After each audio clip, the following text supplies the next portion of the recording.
everyone, welcome back to my channel. For today's video I'm going to do the if I could only keep 10 eyeshadow palettes tag. If you are new here, my name is Natalie. I post 2 to 3 videos a week all about makeup and beauty. If you like what you see here today, I hope you will consider subscribing before you leave, but why don't we get started? This is a video idea that I believe was created some time ago and it seems to have been doing the rounds again as of late. I believe I have seen Andrea Matillano and Samantha March do this one, as well as a couple of other people, so if I can I will link all their videos in the description box below. I think I did do this when it first did the rounds a couple of years ago, but obviously my collection has changed a lot in that time, so I thought it'd be fun to do it again. Might actually be quite interesting if I did do this last time to go back and see if there is any overlap with the palettes. There are a couple that I think definitely would have been featured in that video, but other than that I think a lot of these are going to be new to the list. So I feel like I do have a fair mix of palettes in front of me, few high-end, few affordable and few drugstore. Like when I was going through and making these selections, this was actually a lot easier than I thought it would be. Because I do have quite a large collection of eyeshadow palettes, I did think that this would take me a while, but when it came down to it, there's not that many palettes that I reach for all the time, apart from these ones here. There are a couple of other palettes that did make it to this list and I might mention them at the end as an honourable mention. Why don't I go through the eyeshadow palettes I chose if I could only keep 10 out of my collection. The first one will definitely come as no surprise to anyone. It is the original Urban Decay Naked palette. This is a palette that I don't think I will ever part from in my collection. It was the very first high-end eyeshadow palette that I ever purchased and it does definitely have a soft spot in my heart. Okay, I don't reach for it as much as I should and it definitely does get slightly neglected in my collection, but every time I do come around to using it again, it does just remind me how much I love it. And this is a palette that I feel like I can use with my eyes shut. I know I do have my eye or one of my eyes shut when applying my eyeshadow, but you get what I mean. It's for me a kind of cozy home type palette. I don't know why, it's just with it being the first one. This is the first palette that I created looks with more than one shade, so yeah, it definitely has a soft spot in my heart and I say one I don't think I could ever part with, so it is no surprise that this would make this list. And yes, I do still have the kind of brush in here. I did used to use it before I had a large eyeshadow brush collection, but now it just kind of lives in here. But this is the first palette in my list and definitely my easiest choice. The next palette I picked is one of the more recent additions to my collection. This is from BH Cosmetics and this is the Chillin' in Chicago palette. This is more of a warm toned neutral palette. You are definitely going to notice a theme with the palettes that I've chosen, but I'm a neutral lover, what can I say? So I haven't had this palette in my collection for a long time, but I have reached for it a lot in that short space of time and I absolutely love reaching for this one. I do love the BH Cosmetics formula. They do really good eyeshadows and this one definitely doesn't disappoint. This is one where I do find that I have a little bit of trouble thinking of a look because there are so many shades in here that I love. But it is a palette that I definitely don't regret picking up and I'm so glad I added it to my collection and it won't be leaving anytime soon. I do kind of want to own all of the travel series because I love eyeshadow and I love travel. The next palette I chose is from Too Faced. This is the Born This Way The Natural Nudes palette.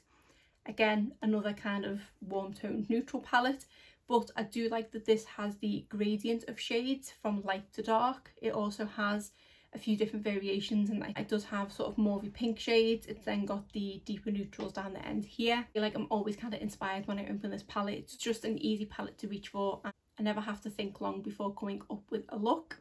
This is one that I did actually pick up on a whim because I think it was on sale or something like that, and I was wanting to try it more from Too Faced because I had been disappointed with what I've tried in the past. This one definitely didn't disappoint and it is now a staple in my collection. Apologies if I seem very low energy and I'm also kind of sitting back in the chair. Pregnancy is kind of kicking my ass this time around, so I'm feeling very low energy and have a very sore back, so apologies if that translates on camera. I'm trying my best to keep the energy high. Also bearing in mind it is 10:30 at night, so yeah, apologies for that. The next palette I chose is a drugstore one and this is from e.l.f. This is the New Classics palette. This is again a neutrals palette, but this does have a couple of green tone shades in it. This is a palette that I don't feel like it gets talked about enough. Obviously it's an older palette, but the only person I ever see mention this palette is Jessica Braun. I've had this in my collection for a long while now and she did mention it in a couple of recent videos in the past couple of months and I hadn't reached for it in a long time. It did just remind me how much I love this palette, so in the past couple of months I have been reaching for it over and over, and it has reminded me that this is definitely a staple palette in my collection. When I laid everything out, this would definitely be one I would be sad to lose if I had to give it up, so that's why I thought I would feature it in this list. I do believe this palette is still available, and I think these only retail for £14, which is great value for the amount of shades.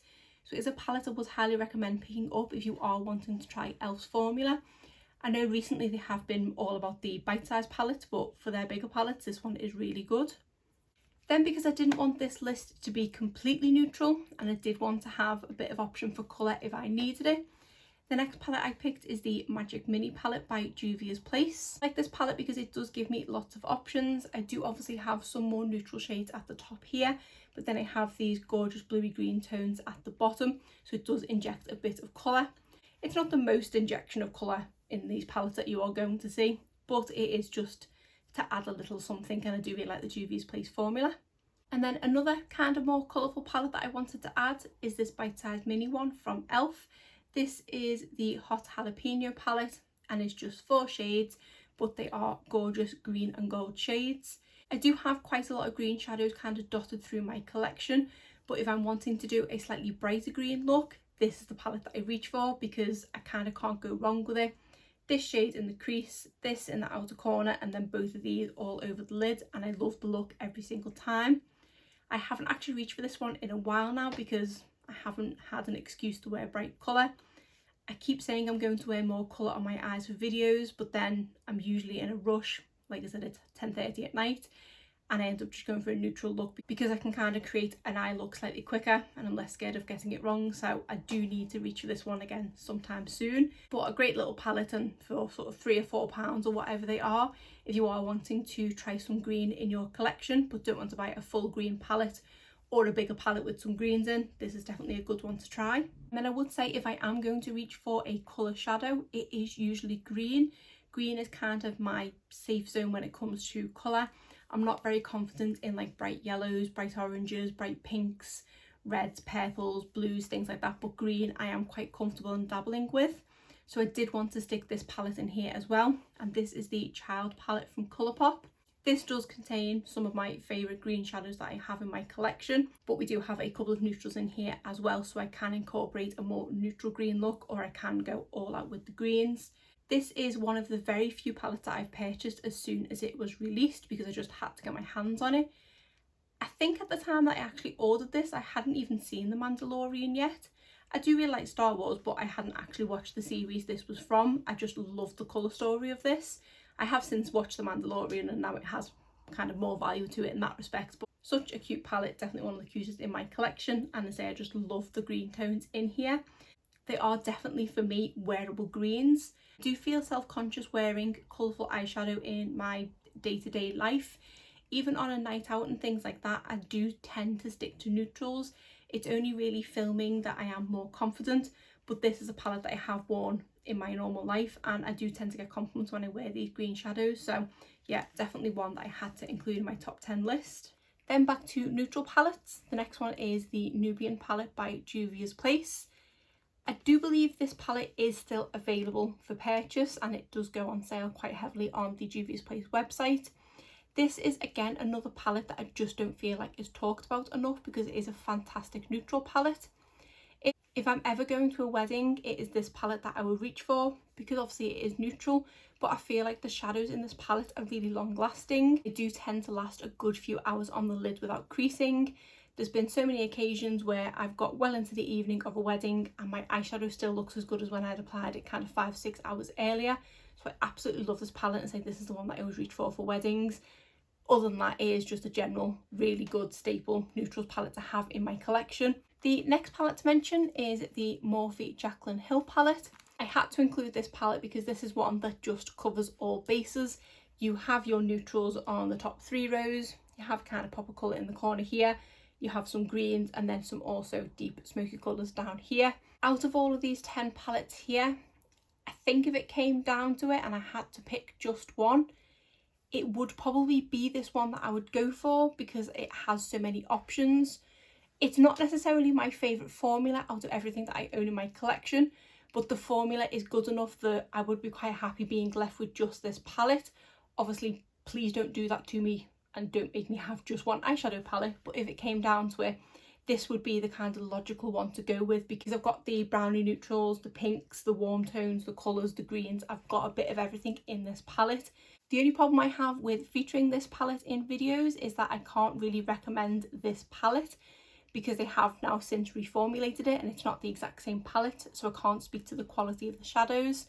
This is the original palette from Morphe, and I say the quality is really good in this one, and I don't think there's a kind of bad shade in here. Okay, I don't reach for these four in the corner very often, so I can't remember how good the formula is on them, but every other shade in here I do reach for quite frequently. There are quite a lot of them and do have quite big dips in them at the moment. So yeah, this had to be chosen for this list because it has a bit of everything. And then the very final palette in my list of if I had to choose 10 palettes from my collection is the Natasha Denona Glam palette, which is highly reflective, so I'm going to open it immediately. This is just such a gorgeous palette, a kind of cool tone dream. I do only have a couple of cool tone palettes in my collection, but I do really enjoy reaching for this kind of look. This is again another palette that I'm always inspired when I open it. It doesn't take long for me to think of a look because there are some staple shades that I go in for. It's only when it really comes down to the shimmer for the lid that I do have to think a while, because there are so many in here that I love. The quality of these shadows is next to none. It is fantastic quality. I haven't yet put this one to the test at a wedding actually, and I do have a wedding coming up in October, but it does involve travelling, so I don't want to risk taking this palette with me, but I am really tempted because I do want to kind of see how it holds up. I do have more weddings next year, so I might just save it when I'm going from home rather than from a hotel kind of thing. But I do think this is such a nice kind of palette for that with the wedding season. Lots of pretty shades in here. And even though this is one of the most expensive palettes in my collection, I don't regret it for a second because I just love reaching for it. Again, it's one that I've not had in my collection for the longest time, but I've reached for this one so much, and is another one that once I go back to the office, I'm going to be reaching for this one a lot again. And it'll be so nice being able to kind of wear shadow every day again. I'm quite tempted to do it where I use a palette for a week, so I can easily think of a week's worth of looks out of this palette. And I would highly recommend picking this up if you are wanting to try something from Natasha Denona. If you are wanting to try this kind of palette, there is actually a mini to this, which is only £25 for 5 shades. I did actually take that on a recent holiday with me, and I was away for 4 days, and it was still versatile enough that I could use it for a different look each day. So if you're wanting to try this kind of formula, I would possibly recommend picking up one of the minis first, because I have both the Glam and the Glam Mini and I do get good use out of both of them. So that is all 10 palettes from my list of palettes if I had to choose just 10 from my collection. Like I say, I hope I never have to make that choice, and I hope I never have to lose all my palettes and be left with just 10. Although there is going to be an issue in the next few months as to where I'm going to store all my eyeshadow, because this room is going to become a nursery and there's not as many storage options in my bedroom. So I'm going to have to get creative with where I'm going to store my makeup. If anyone has any good storage solutions for makeup, please let me know in the comments below. But other than that, that is it for today's video. If you did enjoy it, please give it a thumbs up. Subscribe if you're not already. Thanks.